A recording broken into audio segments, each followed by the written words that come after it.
Hi, ഞാൻ ഇന്നിവിടെ തയ്യാറാക്കാനായിട്ട് പോകുന്നത് കുറച്ച് നെത്തോലിയാണ്. അത് ഞാനൊരു മിക്സിയുടെ ജാറിലേക്കിട്ട്, നിങ്ങളെന്തിനാണെന്ന് ചോദിക്കും. അത് നമുക്കൊന്ന് വൃത്തിയാക്കി എടുക്കാം. എടുത്ത് ഒരു ചട്ടിയിലേക്കിടാം. അതിലേക്ക് ഒരു 10-12 ചെറിയ ഉള്ളി രണ്ടായി കീറി അതിലോട്ട് ഇട്ടിട്ടുണ്ട്. ഇനി ഒരല്പം മഞ്ഞൾപ്പൊടി ഇടാം, ആവശ്യത്തിന് ഉപ്പിടാം. എന്നിട്ട് നന്നായിട്ടൊന്ന് മിക്സ് ചെയ്തിട്ട് കുറച്ചൊരു 1/4 കപ്പ് വെള്ളം കൂടി ഒഴിച്ച് അടുപ്പിലേക്ക് വയ്ക്കാം. നല്ല ടേസ്റ്റുള്ള ഒരു തോരനാണ്.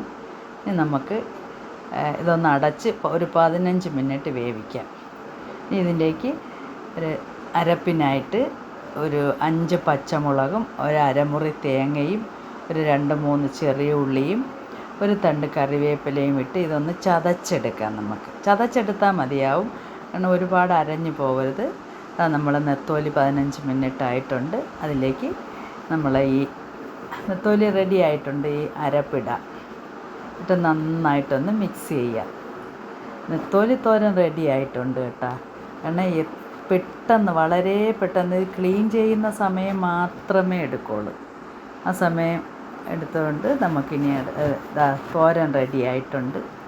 നല്ല അടിപൊളി തോരനാണ്. വേറെ സാധനങ്ങളൊന്നും നമ്മൾ ചേർക്കുന്നില്ല, പക്ഷേ ചോറിനിത് അടിപൊളിയാണ് കേട്ടോ. ഞാനിന്ന് ഇതിലേക്ക് ചോറെടുത്തിട്ടുണ്ട്. കുറച്ച് നമുക്ക് നെത്തോലി തോരൻ എടുക്കാം. ഞാനിന്ന് അല്പം കപ്പയും കൂടെ വേവിച്ചിട്ടുണ്ട്. കപ്പയും നെത്തോലി തോരനും പിന്നെ കുറച്ച് പപ്പക്കായ തോരൻ കൂടെ ഉണ്ടാക്കിയിട്ടുണ്ട്. അതുമായിട്ട് നമുക്കിന്ന് ചോറ് കഴിക്കാം. നെത്തോലി ഇതുപോലെ കിട്ടുന്നവർ ഇതുപോലെ ഒന്ന് ചെയ്തും കൂടെ നോക്കണം കേട്ടോ. നമ്മളെപ്പോഴും കറികളും അവിയലും അങ്ങനെയൊന്നും വയ്ക്കാതെ ഇതുപോലെ തോരനും ഇടയ്ക്കിടയ്ക്ക് ഇങ്ങനെ ഒരു ചേഞ്ച് എപ്പോഴും നല്ലതല്ലേ. നല്ല ടേസ്റ്റാണ് കേട്ടോ. വേറെ കറികളൊന്നും വേണ്ട, ഇത് ഈ തോരൻ കൂട്ടി